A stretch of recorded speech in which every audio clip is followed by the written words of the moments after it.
Hello दोस्तों, आपका बहुत बहुत स्वागत है मेरे यूट्यूब चैनल में। आज की वीडियो में हम जो सीजी व्यापम की जो परीक्षा हुआ था 2025 में, उसमें जो प्री डीएलएड के क्वेश्चन पेपर हैं उनको लेके आए हैं। इस सीरीज़ में हम लोग आज शिक्षण अभिरुचि के प्रश्नों को हल करेंगे और देखेंगे कि किस प्रकार के प्रश्न 2025 में पूछे गए थे। और साथ ही साथ हम लोग क्वेश्चन सॉल्व करने के साथ साथ हम लोग जो है उस प्रश्नों के लिए एक्सप्लेनेशन भी करेंगे, ताकि आपको ओवरऑल आइडिया थोड़ा समझ में आ जाए कि किस प्रकार के उत्तर लिए जाते हैं इसमें। तो चलिए शुरू करते हैं आज के वीडियो को। अगर आप इस वीडियो पे नए हो तो आप इस वीडियो को लाइक करो, शेयर करो, सब्सक्राइब करो। तो चलिए अब इस वीडियो को चालू करते हैं।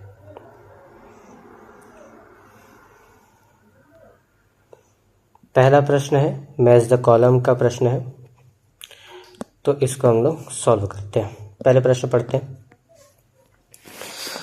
पहला है कॉलम 1 में सुविधादाता। सुविधादाता हम किसको बोलते हैं? प्रेरणा और दिशा प्रदान करने वाले को नहीं बोलते हैं। मूल्यांकन उपकरण डिजाइन करना और उसका उपयोग करना, ये भी नहीं है। ये है शिक्षार्थियों को ज्ञान निर्माण में मदद करना। सुविधादाता का काम कौन करता है? एनसीएफ 2005 में हम लोगों ने पढ़ा है कि एनसीएफ 2005 के अंतर्गत टीचर जो है, एक शिक्षक जो है, एक किसका कार्य करेगा? सुविधादाता का कार्य करेगा। तो पहला में क्या आएगा? 3। तो पहला में 3 कौन सा है? इसमें है, इसमें नहीं है, इसमें नहीं है, इसमें नहीं है। तो सीधा पहला का उत्तर क्या निकल जाएगा? ए। लेकिन हम बाकी ऑप्शंस को भी देखते हैं। मूल्यांकन करता क्या है? इसका काम क्या होता है? मूल्यांकन उपकरण डिजाइन करना और उसका उपयोग करना। जो एक शिक्षक मूल्यांकनकर्ता का क्या करता है? निर्माण करता है। परामर्शदाता का क्या काम होता है? व्यक्तिगत मुद्दों पर मार्गदर्शन प्रदान करना। और नेता का क्या काम होता है? प्रेरणा और दिशा प्रदान करना। तो पहला का उत्तर क्या हो जाएगा? ए। जितने भी मैं उत्तर आपको यहाँ पे बताऊंगा वो सारे व्यापम के फाइनल आंसर की के उत्तर रहेंगे, तो आप इसको ध्यान से देख सकते हैं। दूसरा प्रश्न भी मैच द कॉलम का प्रश्न है, जिसमें बहुत सारी विधियां दिया गया है हमको पढ़ाने का। उनको देखना है कि कौन सी विधि किसमें। सबसे पहला विधि कौन सा दिए गए हैं? व्याख्यान विधि। व्याख्यान विधि लेक्चर मेथड, क्या वो करके सीखने को बताता है? नहीं बताता है। शिक्षक केंद्रित वितरण पर ध्यान केंद्रित करता है? नहीं। हाँ, शिक्षक केंद्रित है। पहला का उत्तर क्या आ जाएगा? 2। जो लेक्चर विधि क्या होता है? शिक्षक केंद्रित होता है। तो ए में 2 इसमें है और इसमें है। या तो ऑप्शन ए है, ऑप्शन सी तो नहीं है। अब दूसरा देखते हैं प्रदर्शन विधि।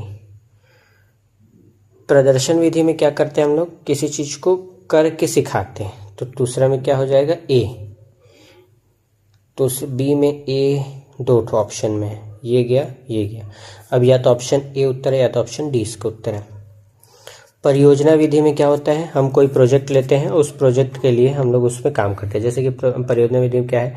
जैसे कि आपको एक प्रोजेक्ट दे दिया गया कि आप जो है जाएंगे और पानी किस प्रकार से हमारे पृथ्वी में कम हो रहा है उसके ऊपर एक प्रोजेक्ट बनाएंगे। तो उसके लिए आप क्या करोगे? आप ऐसे क्षेत्रों में जाओगे जहाँ पे पानी की परेशानी हो रही है। तो इस विधि से हमको क्या फायदा मिलेगा कि जो छात्र हैं वो वास्तविक जीवन की समस्याओं का पता लगाते हैं, वास्तविक चीजों को समझते हैं वहां ग्राउंड में उतर के। कौन सी विधि के द्वारा? परियोजना विधि के द्वारा। और ह्यूरिस्टिक विधि लास्ट है इसमें जो हम लोग किसके माध्यम से सीखते हैं? खोज के माध्यम से सीखते हैं। तो सी में 3, सी में 3, तो ऑप्शन नंबर 1 इसका उत्तर है। दूसरे का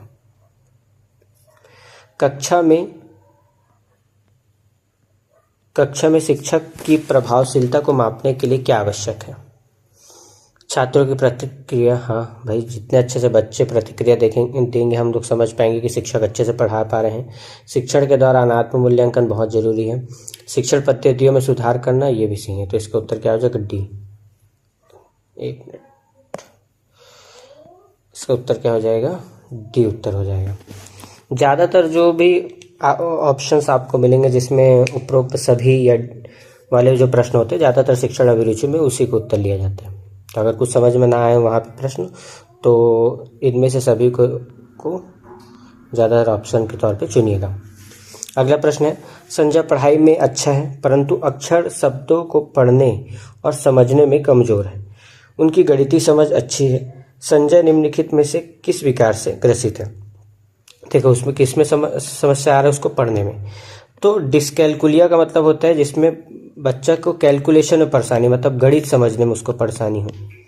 लेकिन यहाँ पे क्या बोल रहा है, गणित समझ अच्छे से समझ लेता है, मतलब ये उत्तर तो नहीं है। डिस्ग्राफिया, डिस्ग्राफिया का मतलब होता है जिसको लिखने में परेशानी, जिस बच्चे को लिखने में किसी प्रकार की परेशानी उसको डिस्ग्राफिया बोलते हैं। जिस बच्चे को पढ़ने में परेशानी होता है उसको हम क्या बोलते हैं, डिसलेक्सिया बोलते हैं। तो यही आपका उत्तर है। डिस्फेजिया में क्या होता है, बच्चा जो है बहुत ज़्यादा क्या होता है, इंट्रोवर्ट होता है, इंट्रोवर्ट होता है, किसी से बात नहीं करता। तो ये आता है। तो इसका उत्तर क्या हो जाएगा, इसका उत्तर हो जाएगा ऑप्शन नंबर सी। बाह्य प्रेरणा का उदाहरण है, बाह्य प्रेरणा का उदाहरण जिज्ञासावश पढ़ाई करना, ये तो नहीं है। बच्चा अपने मन से आंतरिक प्रेरणा से ही पढ़ेगा, जिज्ञासावश पढ़ेगा। तो शिक्षक द्वारा इनाम दिए जाना, ये है हमारा क्या है, बाह्य प्रेरणा के द्वारा पढ़ाई। नई चीज़ें सीखने की रुचि लेना, ये भी नहीं है, स्व तो है ही नहीं। तो ऑप्शन नंबर क्या आ जाएगा, बी।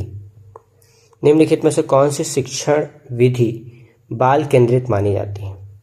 ये वाला जो प्रश्न था व्यापम के द्वारा विलोपित किया गया था, क्योंकि इसमें 2 उत्तर आ रहे थे, व्याख्यान विधि, शिक्षक विधि, ये भी है। तो इसमें जो है आपका ये वाला और ये वाला जो है शिक्षक केंद्रित, बाल केंद्रित आ रहा था, जिसके कारण जो है इस क्वेश्चन को विलोपित किया गया।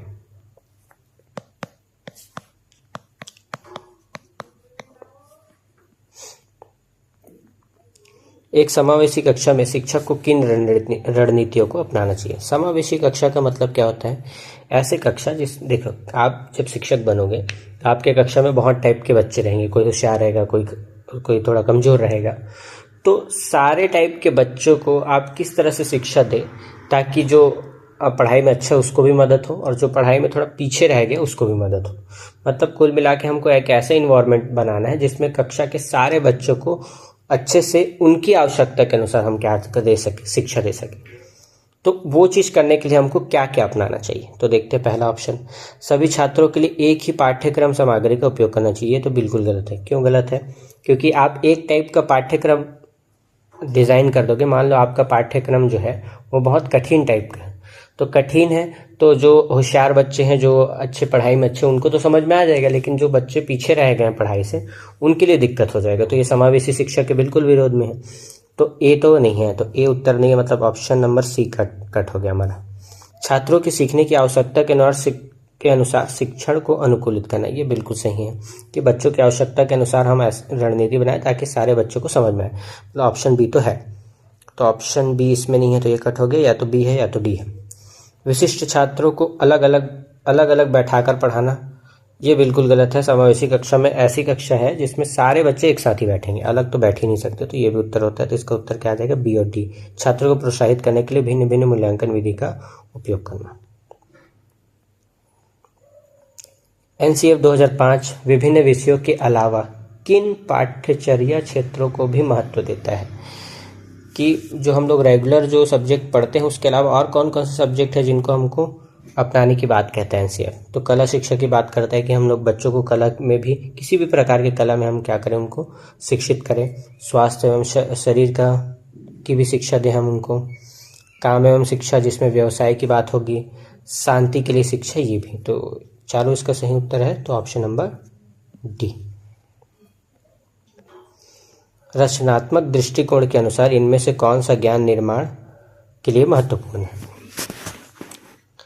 बहुत सारे हमारे वैज्ञानिक आए, कुछ वैज्ञानिकों का कहना था कि हम जो सीखते हैं वो प्रैक्टिस से सीखते हैं। कुछ वैज्ञानिकों का कहना था कि हम लोग जो है प्रैक्टिकल नॉलेज के द्वारा सीखते हैं। तो सब अलग अलग टाइप के दृष्टिकोण लेके आए थे वैज्ञानिक। तो उसी में एक दृष्टिकोण था रचनावादी दृष्टिकोण वाले वैज्ञानिकों का मानना था कि हम जो भी चीज़ करेंगे वो किस आधार पर करेंगे, करके सीखेंगे,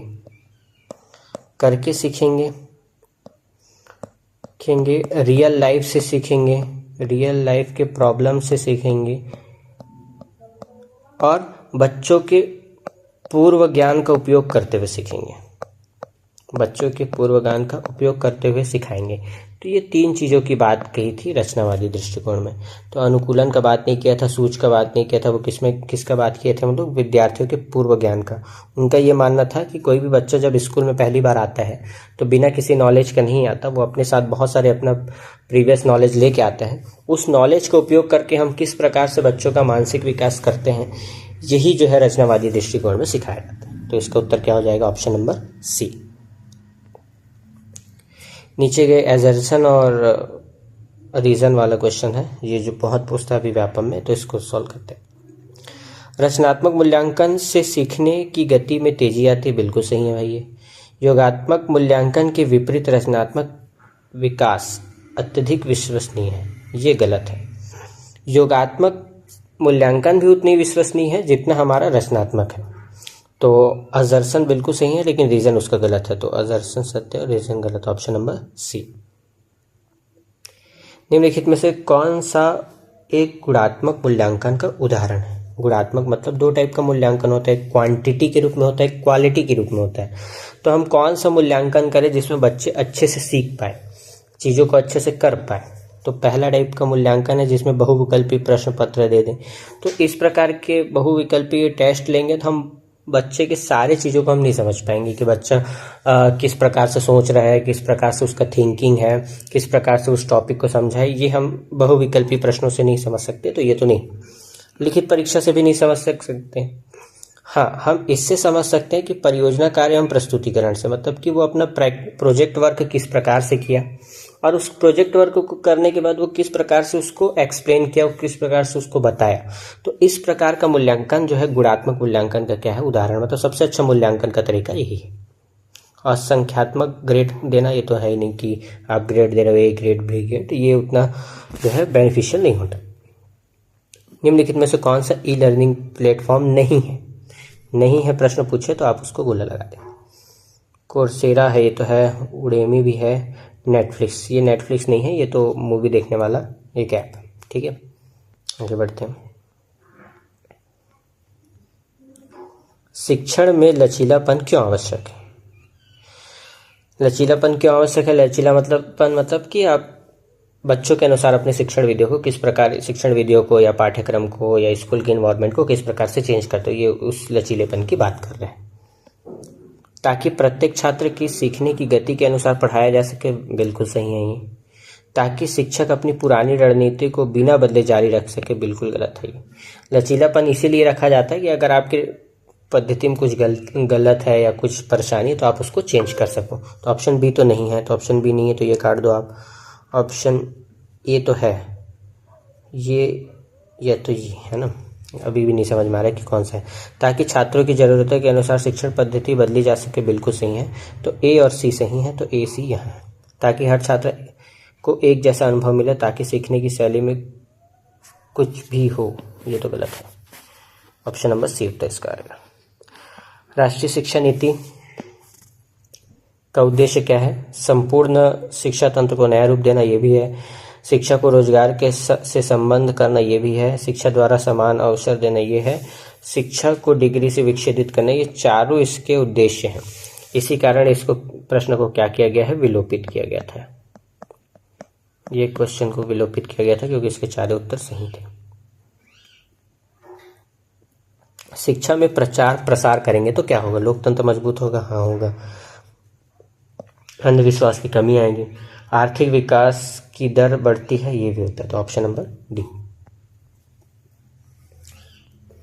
निम्नलिखित में से कौन सा कथन ब्रेनस्टॉर्मिंग पद्धति का सबसे अच्छा वर्णन करता है? ब्रेनस्टॉर्मिंग मतलब होता है कि आप किसी भी चीज़ में बहुत ज़्यादा दिमाग लगा रहे हो, चाहे आप पढ़ने में हो या फिर कोई रिसर्च हो, इससे बहुत सारा दिमाग लगाते हैं, उसको ब्रेनस्टॉर्मिंग कहा जाता है। ठीक है, तो इसमें बड़ी संख्या में विचारों का उत्पादन होता है, हाँ होता है। प्रदान की गई प्रतिक्रिया के साथ छोटे चरण प्रस्तुत करना, ये तो नहीं है। एक स्पष्ट भाषा, ये भी नहीं है। प्रतियोगियों के बीच थीम आधारित बातचीत, ये भी नहीं। तो इसका ऑप्शन नंबर नहीं है।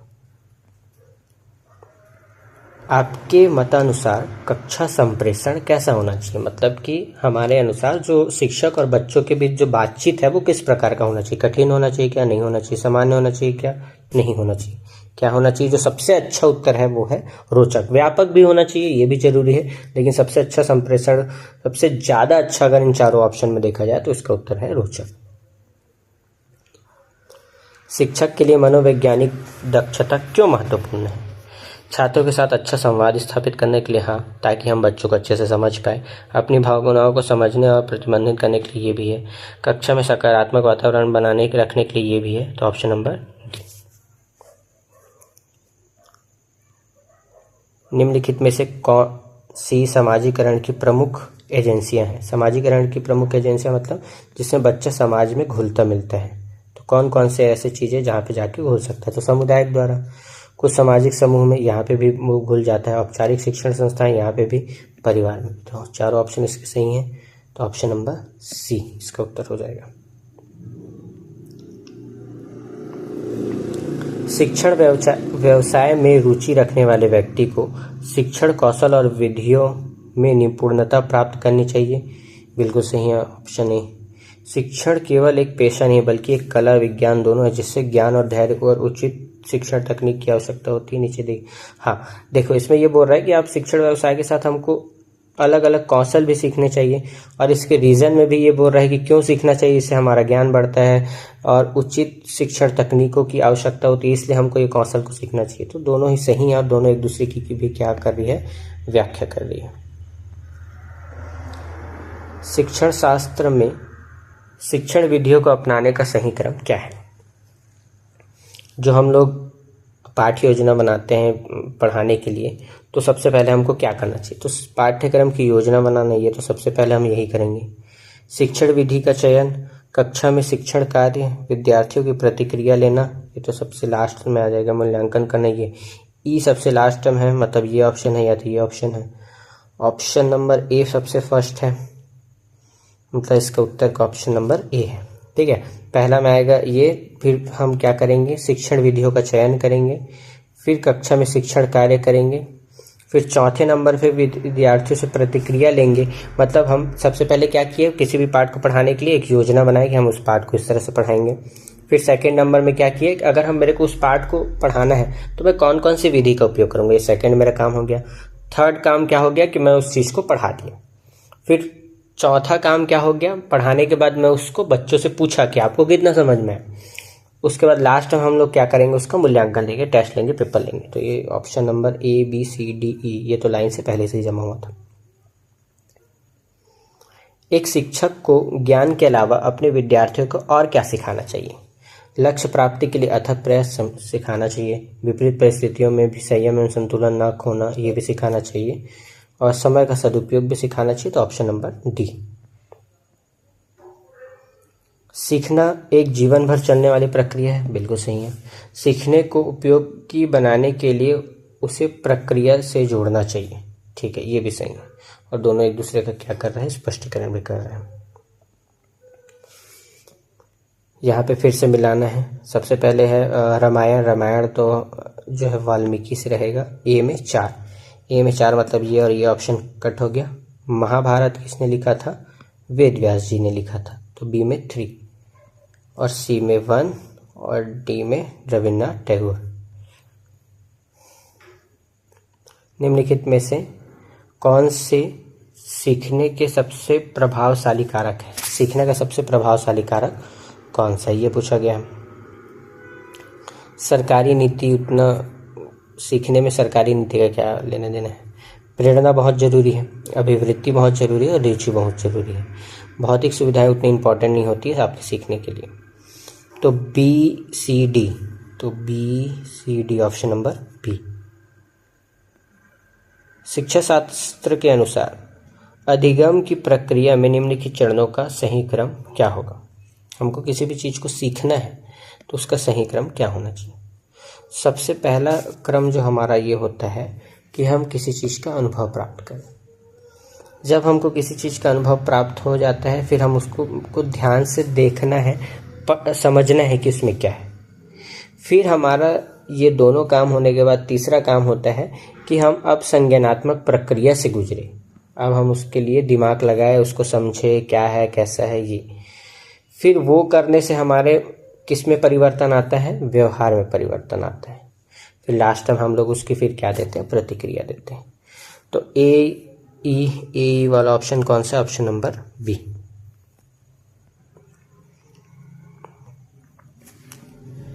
शिक्षण अभिरुचि में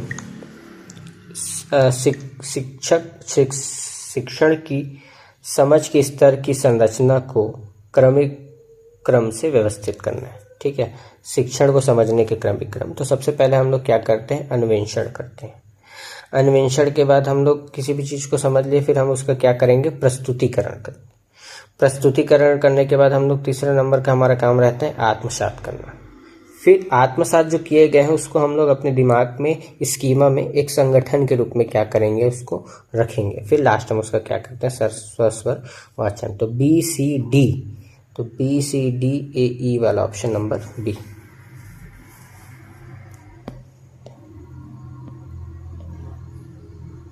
ठीक है, एक सफल शिक्षक बनने के लिए आवश्यक कौशलों को सही क्रम में व्यवस्थित करें। एक सफल शिक्षक बनना है तो सबसे ज्यादा क्या जरूरी, विषय पर पकड़, प्रभावी संचार कौशल, शिक्षण विधियों का ज्ञान, छात्रों को समझने की क्षमता, लगातार आत्म मूल्यांकन और सुधार। एक सफल शिक्षक बनने के लिए किसी भी चीज, कोई भी प्रकार का शिक्षक रहे, अगर उसको सफल बनना है तो सबसे पहले जिस फील्ड में है उसके बारे में उसको अच्छा नॉलेज होना चाहिए। तो सबसे पहले सबसे ज़्यादा जरूरी क्या है, उसको अपने विषय में क्या होना चाहिए, पकड़ होना चाहिए। विषय में अब अगर उसको पकड़ है, फिर उसके बाद वो क्या करेगा, अपनी शिक्षण विधियों का ज्ञान करेगा कि अब उसको विषय तो समझ में आ गया, अब उसको कैसे पढ़ाना है उस पर ध्यान देगा वो। फिर तीसरे नंबर पे क्या करेगा, फिर उसको प्रभावी संचार कौशल के द्वारा सामने वाले को बताएगा। थर्ड नंबर में ये आ जाएगा। फिर चौथे नंबर में क्या होता है कि छात्रों को समझने या समझाने की प्रक्रिया आ जाता है। फिर लगातार आत्म मूल्यांकन पांचवें नंबर में आता है।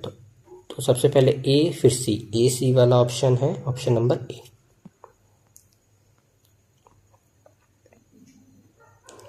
शिक्षण में छात्रों की विविध आवश्यकता को समझने के लिए शिक्षक को किन कारकों पर ध्यान देना चाहिए।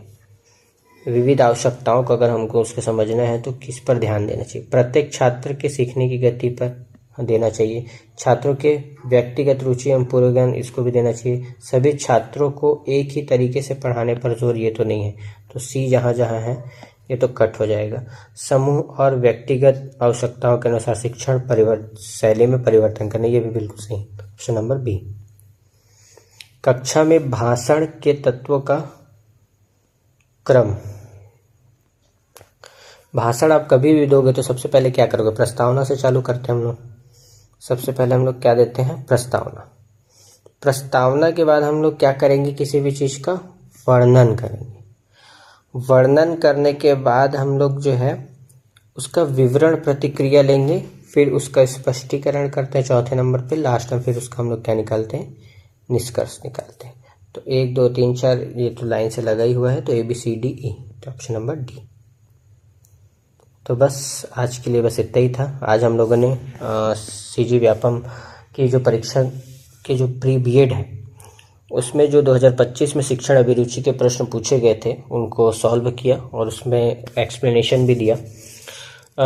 मैं आशा करता हूँ कि ये वीडियो आपको अच्छा लगा होगा, और अच्छा लगा है तो आप इस वीडियो को लाइक करें, शेयर करें और सब्सक्राइब करें। आने वाले वीडियो में हम लोग इसके जो बाकी विषय हैं, हिंदी है, इंग्लिश है, रीजनिंग है, इन टॉपिक पर भी एक वीडियो बनाएंगे। तो आज के वीडियो के लिए बस इतना ही। बहुत बहुत धन्यवाद।